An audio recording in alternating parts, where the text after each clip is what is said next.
Miss Hinsley presents A Reflection by Wolfal E. Hinsley, read by Wolfal E. Hinsley. Chapter 1. The Unfortunate Destruction of Store 23. It was a bargain he couldn't say no to. Helping and catching Ben Tennyson in exchange for being aged back up, freed from Galvin Prime, and another shot at getting his hands on the Omnitrix. Then again, that's all it seemed to be for him these days. The next best convict offering up the next best bargain. It was getting tiresome, and even mind-numbing. He didn't have much choice. He couldn't stay human. It was practically a death sentence for him. So, here he was again, chasing after Tennyson. Albedo had taken extra care to shut down the boy's comms so that Rook Blanco couldn't come barreling to Tennyson's rescue. Eon hired Albedo to corner him, to keep him from transforming and detain him long enough without Paradox showing up, so that Eon could step in and take Ben Prime himself at long last. In exchange, a moment with the Omnitrix, and he'd be right back to his old self again. Where it happened to Ben or the timeline next was none of Albedo's concern, as long as he stayed alive and was a Galvin again, and Ben and Azimuth were out of his hair.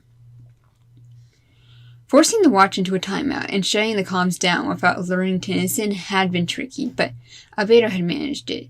Now with the stun gun in hand and Tennyson more than aware that Eon was not far behind Albedo, Tennyson was on the run.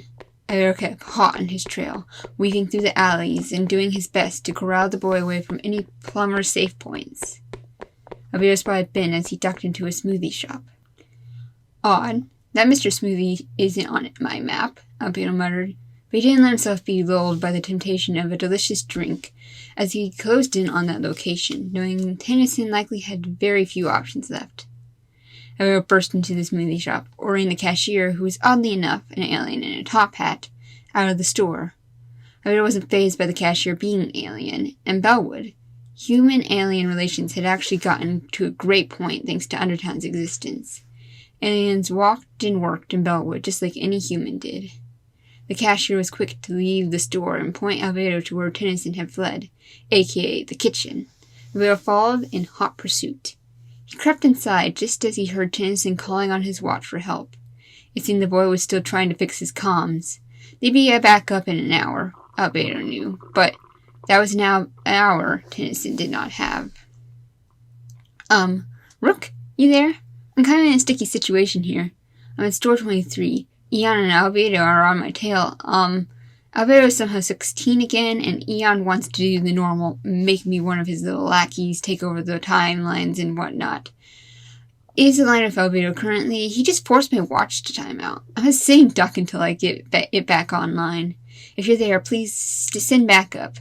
Please and thank you, Rook. Yeah, I disabled it completely, Tennyson. That wasn't just a normal timeout. I thought having it offline for a few hours would be enough for us to get to you. Tennyson swerved his head over towards Albedo, who was now standing next to one of the supply shelves with a wild grin plastered on his face, his stunner leveled in Tennyson's direction. No one is going to be coming to your rescue this time. Now, before Eon shows up, let's see about getting a hold of that Omnitrix. Tennyson, of course, didn't seem keen on sitting still and waiting for Albedo to knock him out. Because of that nuisance of a child, couldn't make anything easy. Before Albedo had time to pull the trigger, he had darted to the side, grabbing a hold of the shelving and pulling down. Albedo yelped, rolling out of the way as tons of smoothie supplies and metal shelving smashed into the ground. Tennyson made a dash towards the door, only to discover that Albedo had thought ahead and jammed it. He helplessly pulled at the handle, trying to get it free. Albedo took his time standing and shook himself off.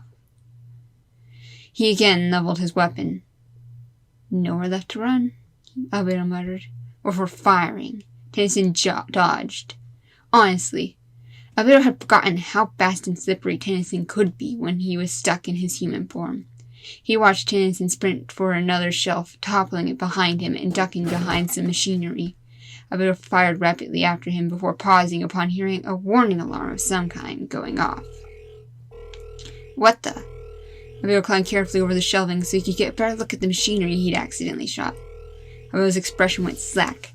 To his horror and confusion, he realized he was staring at a misfiring, malfunctioning, dimensional displacing field generator, and Albedo had just shot off the regulator. "Why the heck is this in a smoothie shop?" Albedo cried out, before frantically searching for where Tennyson was hiding, now more desperate to find the kid and get the heck out of there. He spotted some green and lunged, just barely grabbing the collar of Tennyson's jacket. The kid went to ditch the jacket, but Albedo didn't let him, pulling him in close and dragging the kid back towards the door. "Stop fighting, you idiot," Albedo managed. "I don't either of us want to be here when that thing blows." Tennyson stood at that. "It's gonna blow up?" "No thanks to you," Albedo hissed. "You're the one who shot it." "Well, if you had just sat still for a few seconds." The alarms were really starting to blare, and the lookalikes were snapped out of their argument. Albedo let go of Tennyson, and for a moment they seemed to call a silent truce as they scrambled for the jammed door, both trying to get it unjammed.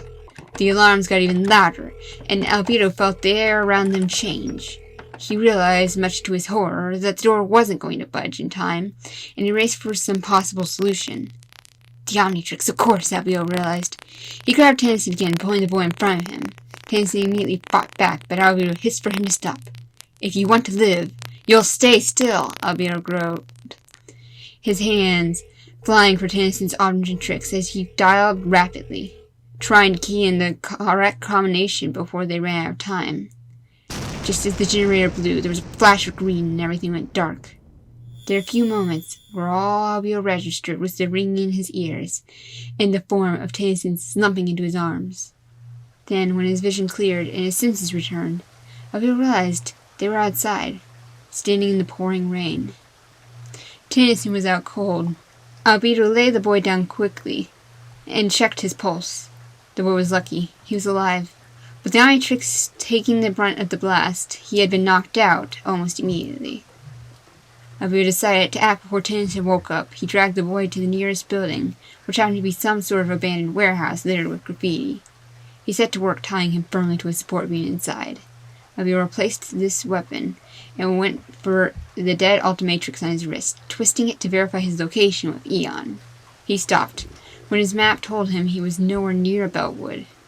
His frown deepened as he expanded his map and discovered the constellations, though similar to the ones he was used to, were slightly variant, and many of the systems he recognized and knew were completely gone. New systems were in places they had no business being.